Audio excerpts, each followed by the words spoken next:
राधे राधे, सबका कल्याण हो।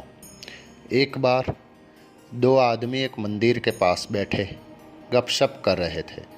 वहाँ अंधेरा छा रहा था और बादल मंडरा रहे थे।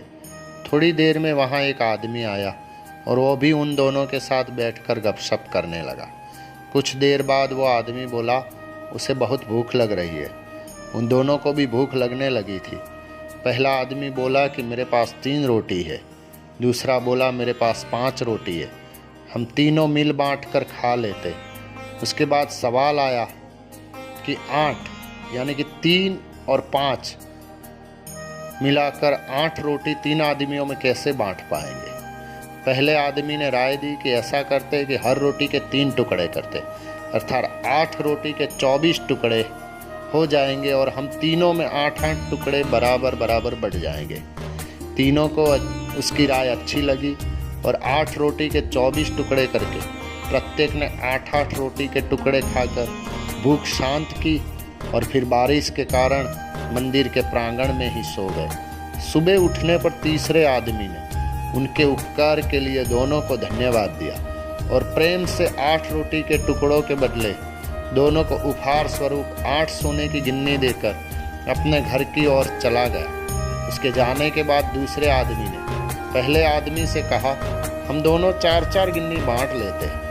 पहला आदमी बोला नहीं, मेरी 3 रोटी थी और तुम्हारी 5 रोटी थी, अतः मैं 3 गिन्नी लूँगा और तुम्हें 5 गिन्नी रखनी होगी। इस पर दोनों में बहस होने लगी। इसके बाद वे दोनों समाधान के लिए मंदिर के पुजारी के पास गए और उन्हें समस्या बताई तथा समाधान के लिए प्रार्थना की। पुजारी भी असमंजस में पड़ गया। दोनों दूसरे को ज़्यादा देने के लिए लड़ रहे।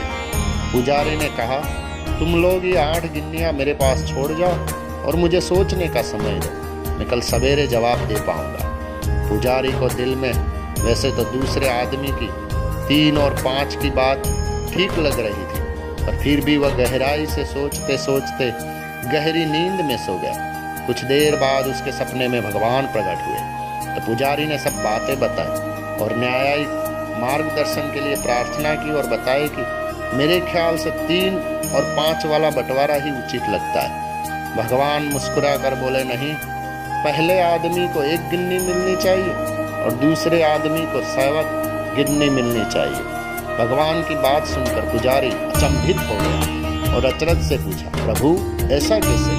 भगवान फिर एक बार मुस्कुराए और बोले इसमें कोई शंका नहीं कि पहले आदमी ने अपनी 3 रोटी के 9 टुकड़े किए, परंतु उन 9 में से उसने सिर्फ 1 बांटा और 8 टुकड़े स्वयं खाए।